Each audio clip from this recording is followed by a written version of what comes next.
여러분, 오늘 새벽 2시 15분에 윤석열 대통령이 재구속되었습니다. 지난 3월 8일에 석방된 지 124일 만입니다. 남세진 부장판사는 증거를 인멸할 염려가 있다면서 직권 남용과 특수공무집행 방해, 허위 공문서 작성 등의 혐의로 구속영장을 발부했습니다. 근데 여러분들 이 상황을 보고 무슨 단어가 떠오르세요? 저는 내로남불이 떠오릅니다. 바로 민주당과 이재명 정권이 벌이는 이중잣대가 떠오릅니다. 지난 3월 8일 법원은 방어권의 보장 이유로 윤석열 대통령을 보석을 허가하고 석방이 됐어요.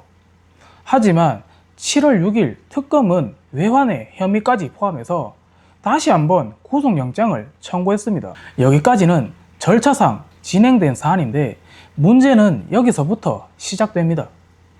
민주당은 불과 1시간도 안 되어서 논평을 냈습니다. 법원이 상식적인 결정을 했다. 이게 상식적이라고요?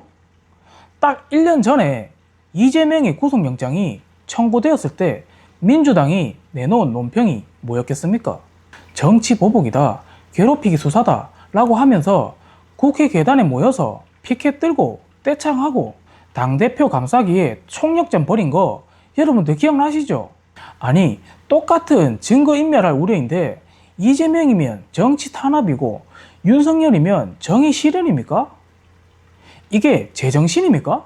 이 정권은요, 법보다 내 편인지 아닌지가 더 중요해 보입니다. 이재명은 아무리 혐의가 줄줄이 나와도 무죄 추정의 원칙이랍시고 정치보복 프레임으로 덮고, 윤석열 대통령은 수사가 시작되면 바로 정의 심판이랍시고 도배를 하고 있습니다. 이게 지금 21세기 민주국가입니까? 아니면 중세 왕조입니까? 이재명이 지금까지 몇 번의 재판을 받았습니까? 대장동, 백현동, 쌍방울, 위증교사 더 있는데 외우지를 못하겠습니다. 이 중에서 하나라도 완전히 무죄 판결 받은 게 있습니까? 어떻게든 재판 늦게 진행해 보려고 항소장 수령도 안 하고 재판 증인 신청은 또 100단위가 넘어갑니다. 그에 반해 윤석열 대통령은 뭡니까? 군에 계엄령을 지시했다는 대통령의 고유 권한을 가지고서 내란죄라고 단정지어 놓고서는 결국 특검을 만들어서 수사 끝에 구속시키고 말았죠. 물론 혐의가 있다면 수사해야죠. 당연히 해야죠. 법은 누구에게나 평등하니까요. 근데 이 정권은 윤석열 수사는 정의롭고 이재명 수사는 정치보복입니까? 이게 정말 공정입니까? 오늘 법원이 영장을 발부한 이유는 이겁니다. 증거인멸의 우려가 있다. 근데 여러분, 이재명이 그 수많은 재판과 조사를 받을 때 기억이 안 납니다. 보고받은 적 없습니다. 제 책임이 아닙니다. 계속 이런 식으로 말 바꾸고 시간 끌고 핵심 피하고, 그럼 이건 증거인멸 아닙니까?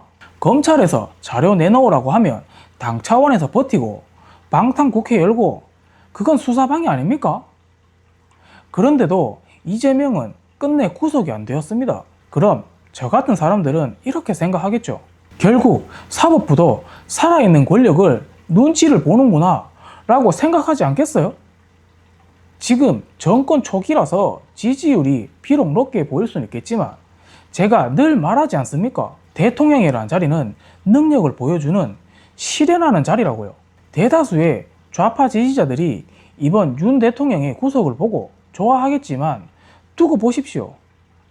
얼마 못 가서 물가 상승과 집값 상승이라는 후회하는 시간이 멀지 않아 다가올 겁니다. 그때도 감옥에 있는 윤석열을 욕하고 있을 겁니까? 제가 윤석열 대통령을 감싸는 것이 아닙니다. 왜 이재명에게는 똑같은 잣대를 들이대지 않냐? 이겁니다. 수많은 사람들의 질문에는 과연 사법부가 어떤 대답을 할지 모르겠습니다. 이번 구속을 기점으로 정권의 민낯이 더 뚜렷하게 드러날 겁니다.